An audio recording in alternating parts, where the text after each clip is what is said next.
आदिवासी समाजाकडून प्रशासनास निवेदन सादर. पेण तालुक्यातील विश्वनाथ वाघ यांनी आज पेण पोलीस स्टेशन तहसील कार्यालय प्रांताधिकारी यांना निवेदन दिले. गेले अनेक वर्षापासून जो माझा छळ व माझ्यावर अन्याय अत्याचार होतोय याकडे कुठेतरी गांभीर्याने लक्ष द्यावे, अन्यथा संपूर्ण रायगड जिल्ह्यामध्ये मोठं आंदोलन करण्यात येईल. एका गुण प्रवृत्तीच्या माणसाने जो तडीपार आहे त्या माणसाने गेले 7-8 वर्ष विनाकारण त्रास देत आहे. आज या निवेदनाद्वारे प्रशासनाने जर यांच्यावर कारवाई केली नाही तर संपूर्ण आदिवासी समाज हा रस्त्यावर उतरणार. आज फक्त 6 तालुक्यातील लोक आम्ही निवेदन देण्यासाठी आलेलो आहेत, परंतु यापुढेही जर असंच राहिलं तर हा संपूर्ण आदिवासी समाज रस्त्यावर उतरणार. याची दखल प्रशासनाने घ्यावी. आज या माणसाकडे बेनामी संपत्ती अनेक आहे, कुठून यांच्याकडे पैसा येतो याचीही चौकशी व्हावी, असं बोलताना विश्वनाथ वाघ यांनी सांगितलं. काही माणसाचे आपले आलेले महिला आहेत, खास करून काही दूरवरचे कार्यकर्ते आहेत, त्यांना काही गोष्टी माहीत नाही आहे. तर त्या माहिती विषय असा आहे की एक आपला इथे माझं इथे घर आहे आणि घर आमचं जे आहे ते वडलोपार्जित आहे.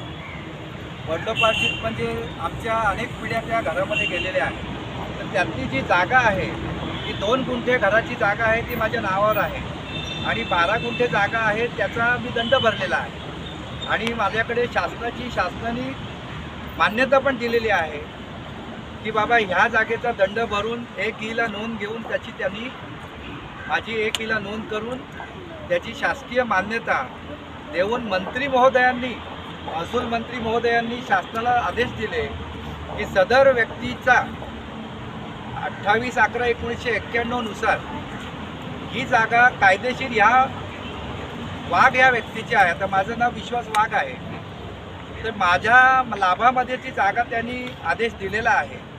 7/12 लवकरच माझ्या नावाने घडणार आहे.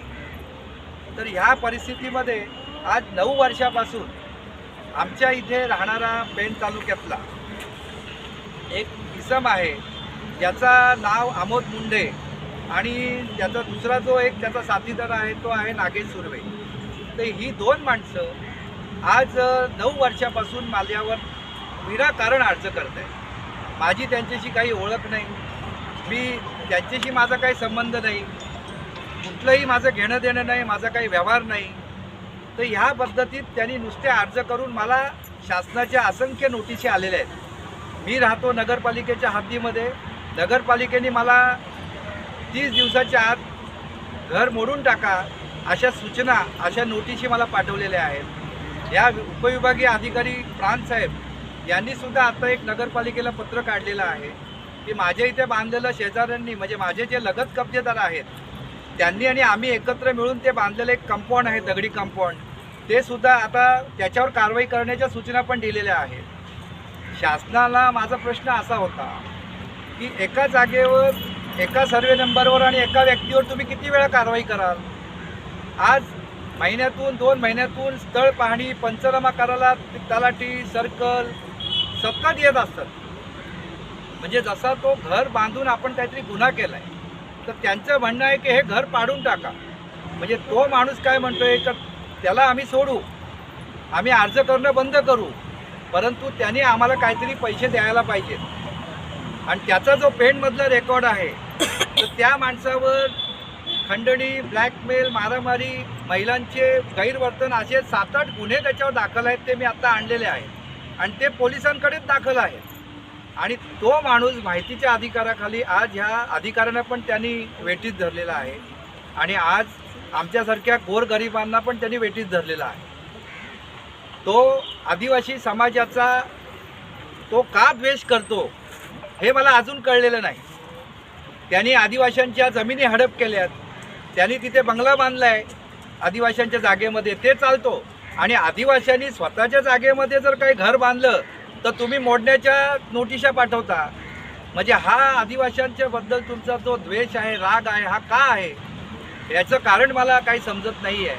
कारण जिथे जिथे आदिवासी लोकसंख्या आहे, जिथे जिथे आदिवासींनी जागा विकलेल्या पण आहेत, तर तिथेसुद्धा आदिवासींना दम देऊन त्या जागा ताब्यात घेऊन त्यांनी असंख्य माया कमवलेली आहे.